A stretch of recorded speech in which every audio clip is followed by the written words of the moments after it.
하나님 말씀 요한복음 2장 23절에서 25절입니다. 유월절에 예수께서 예루살렘에 계시니 많은 사람이 그의 행하시는 표적을 보고 그의 이름을 믿었으나 예수는 그의 몸을 그들에게 의탁하지 아니하셨으니 이는 친히 모든 사람을 아심이요 또 사람에 대하여 누구의 증언도 받으실 필요가 없었으니 이는 그가 친히 사람의 속에 있는 것을 아셨음이니라. 예수님은 공생애를 시작할 무렵 많은 사람이 그 행하시는 표적을 보고 그 이름을 믿었으나 예수님은 그 몸을 저희에게 의탁하지 않으셨다고 오늘 성경 본문은 보도하고 있습니다. 유대인들은 주님이 많은 표적들을 행하시는 것을 실제로 보았습니다. 그래서 그들은 그분께서 그리스도이심을 믿었습니다. 그러나 주님은 그 몸을 저희에게 의탁하지 않으셨다고 했습니다. 공동 번역에서는 마음을 주지 않으셨다로 되어 있고 영어 성경에서는 not trust, 신뢰하지 않으셨다로 되어 있습니다. 주님은 그들을 신뢰하지 않으셨습니다. 왜 그랬을까요? 주님께서는 모든 사람을 아시기 때문에 그들을 신뢰하지 않으셨습니다. 그분께서는 모든 사람을 아십니다. 이 이야기는 예수님의 제자들이나 당시 예루살렘 사람들의 이야기가 아니라 만일 지금 이 시간에 예수님께서 나를 믿지 않으신다면 그것은 심각한 문제가 아닐 수 없습니다. 소위 나의 신앙 연조라는 것이 무의미해지기 때문입니다. 예수님은 자기를 따르고 존경하고 찬양하고 소위 믿습니다라고 말하는 사람들을 믿지 않으신 이유가 그들의 속마음을 알고 계셨기 때문입니다. 그들의 속마음이 어떠했기에 예수님은 그들을 믿지 않으셨을까요? 그 해답을 아는 것은 우리가 정말 예수님의 신임을 받는 그리스도인이 되기 위하여 중요한 내용이 될 것입니다. 그 해답을 주려는 것이 바로 요한복음서입니다. 요한복음은 지금도 분명히 살아계셔서 오늘 이 순간에도 내 마음속에 계시는 예수님을 증거하고 있습니다. 요한복음은 전혀 각도를 달리해서 태초에 말씀이 계셨다. 그 말씀이 육신이 되어 우리와 함께 계시게 되었다. 그 영광을 보니 아버지의 독생자의 영광이요 은혜와 진리가 충만하였다고 소개합니다. 즉 지금도 나와 함께 계시는 로고스이신 말씀이신 예수님, 곧 은혜와 진리 자체이신 예수님을 말하고 있는 것입니다. 요한복음 전체가 은혜와 진리로서 나와 함께 계시는 예수님을 증거하고 있습니다. 요한복음에 의하면 우리가 예수님을 믿는 길은 두 개의 길이 있습니다. 그런데 그 두 개의 길 중 하나만을 택하면 예수님의 불신을 사게 됩니다. 두 길을 모두 택해야 참다운 예수 신앙이 된다는 것입니다. 첫째 길은 예수님의 표적을 보고 예수님을 믿는 것입니다. 이것도 중요합니다. 표적이란 헬라어 원어로 보면 세메이온, 징표입니다. 사인을 뜻합니다. 요한복음에 17회나 이 표적이란 말이 사용되고 있습니다. 가나의 잔치집에서의 기적이 예수가 행한 처음 표적이라고 말했고 가보나움의 관리의 아들을 고치신 것이 두 번째 예수님의 보인 표적이라고 기록하였습니다. 5천 명을 먹이신 일도 무엇인가를 설명하려는 예수님의 표적이라고 말하고 나면서부터 명인이었던 자에게 빛을 보게 한 것도 예수님의 의도하는 한 표적이었으며 11장의 나사로의 부활까지도 표적이라고 부르고 있습니다. 그런데 요한복음은 이런 예수님이 보인 표적을 기록하면서 첨부한 것은 사람들이 예수님의 표적을 보고 예수님을 믿게 되었다는 것입니다. 오늘날 우리들이 나의 주변에 일어나고 있는 사건들을 통해서도 예수님의 표적을 봅니다. 한 인간의 변하는 모습, 한 역사가 변하는 모습, 책을 통하여 뉴스를 통하여 예수님의 표적을 봅니다. 그러나 무엇보다도 가장 강력하고 직접적인 예수님의 표적은 하나님의 말씀입니다. 성경은 가장 뚜렷한 예수님의 표적이며 그 말씀을 해설 선포하는 설교는 가장 중요한 예수님의 표적입니다. 말틴 루터는 하나님의 말씀을 구유 속에 있는 그리스도라고 표현하였습니다. 구유는 천하고 더러운 짐승의 바통입니다. 평범하고 구질구질하고 허물 많은 우리의 생활 속에서 그리스도의 표적을 보여주는 것이 하나님의 말씀이라는 뜻입니다. 동시에 구유에는 더러운 지푸라기들이 있습니다. 그러나 지푸라기만 보면 안 됩니다. 지푸라기 위에 뉘어 있는 아기 예수님을 보아야 합니다. 길개골은 하나님의 말씀을 하나님의 연애 편지라고 표현하였습니다. 러브 레터, 단순히 문자가 아닙니다. 그 속에 사랑이 있습니다. 사랑하는 사람이라면 애인의 편지를 받을 때 가슴이 뛰고 기뻐 어쩔 줄을 모르고 용기를 얻고 자신감을 가지고 무엇보다도 행복해집니다. 사랑의 편지는 피차의 마음을 묻고 그 모습을 보지 못해도 보게 하며 그 음성을 듣지 못해도 듣게 하고 그 마음을 알게 느끼게 합니다. 하나님의 말씀은 하나님의 연서입니다. 그런데 예수님을 정말 믿게 되는 것은 예수님의 표적을 보는 것만으로는 안 됩니다. 여기에 두 번째 길이 등장하는 것입니다. 오늘의 본문은 요한복음이 제시하는 대단히 중요한 점입니다. 예수님께서 예루살렘에 계시는 중에 많은 사람이 예수님의 표적을 보고 예수님의 이름을 믿게 되었습니다. 그러나 예수님 자신은 그들을 믿지 않으셨다는 것입니다. 직역하면 그들을 신뢰해서 자기를 내주지 않으셨다는 말입니다. 즉 예수님의 표적을 보고 따르는 신앙은 불완전하다는 뜻입니다. 이 관계를 계란을 가지고 설명하면 조금 이해가 될 것입니다. 계란은 껍질과 알맹이로 구성됩니다. 껍질은 알맹이를 유지하고 보관하고 운반하는 데 있어서 없어서는 안 될 중요한 역할을 합니다. 그러나 껍질은 껍질입니다. 병아리의 생명은 알맹이에 있습니다.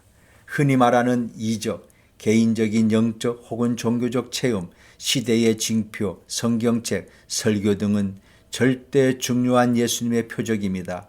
그러나 생명 자체는 아닙니다. 생명을 유지하고 보관하고 운반하는 역할을 합니다. 만일 이런 예수님의 표적을 보고 듣고 이해하는 것으로 끝난다면 그 신앙은 온전하지 못합니다. 본문에서 요한복음이 밝히고 있는 신앙 문제에 대한 진리를 확실하게 붙잡아야 합니다. 즉 신앙이란 일반적인 것이 아니라 예수님과의 관계라는 점입니다. 우리들 편에서 예수님의 이름을 믿는 것, 즉 예수님의 구세주라는 이름, 하나님의 아들이라는 이름, 로고스라는 이름을 믿습니다. 그와 동시에 예수님 자신이 우리를 신뢰하고 당신의 마음을 주는 것, 다시 말해서 예수님과 우리가 서로 믿는 관계 혹은 교제를 신앙이라고 부르고 있음을 주목해야 합니다. 이 관계를 예수님은 니고데모와의 대화에서 다시 한번 나서 중생, 새로운 삶을 사는 것이라고 설명하고 있습니다. 예수님은 우리와의 믿음의 관계를 요한복음 15장에서 철저히 설명하셨습니다. 나는 포도나무여 너희는 가지라고 예를 들고 있습니다. 이 양자가 떨어져서는 열매를 맺을 수가 없습니다. 신앙이 결실할 수 없음을 분명히 하고 있습니다.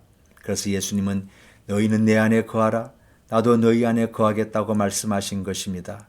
더 나아가 나도 너희를 사랑하겠으니 내 사랑 속에 거하라고 부탁하셨습니다. 그리고 더 깊이 들어가 사람이 친구를 위하여 목숨을 버리면 이보다 더 큰 사랑이 없는데 너희는 내 친구라고 말씀하신 것입니다.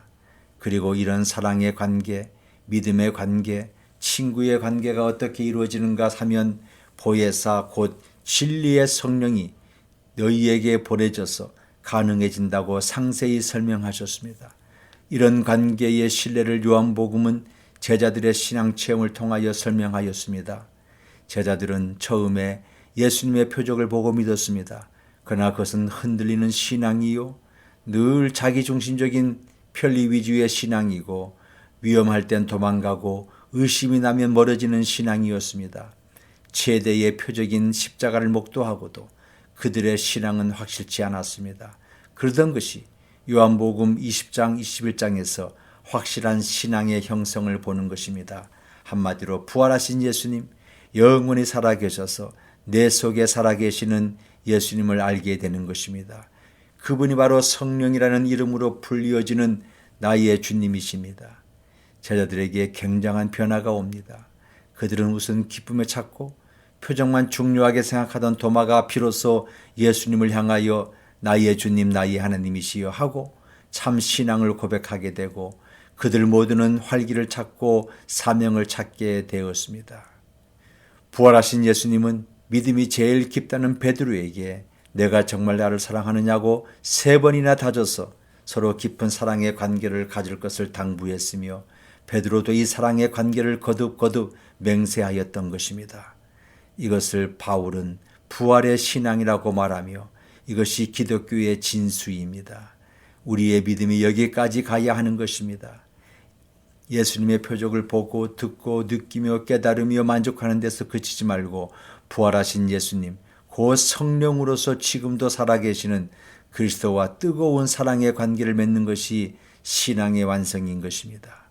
그러므로 요한복음 기자는 이 글을 쓰는 목적을 요한복음 20장 30절에서 31절까지 이렇게 밝히고 있습니다.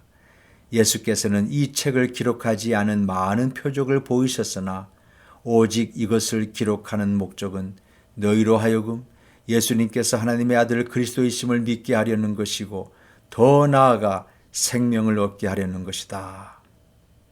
이 껍질만 만질 것이 아니라 이 표정만 만질 것이 아니라 그 속에 있는 생명, 그 살아계신 예수님을 붙잡아야 합니다.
주의 사랑이 광명하게 비치고 전선 가는 길 거리 가리니 영원하신 발에 안기세 주의 함께 그 크신 발에 안기세 주의 함께 영원하신 발에 안기세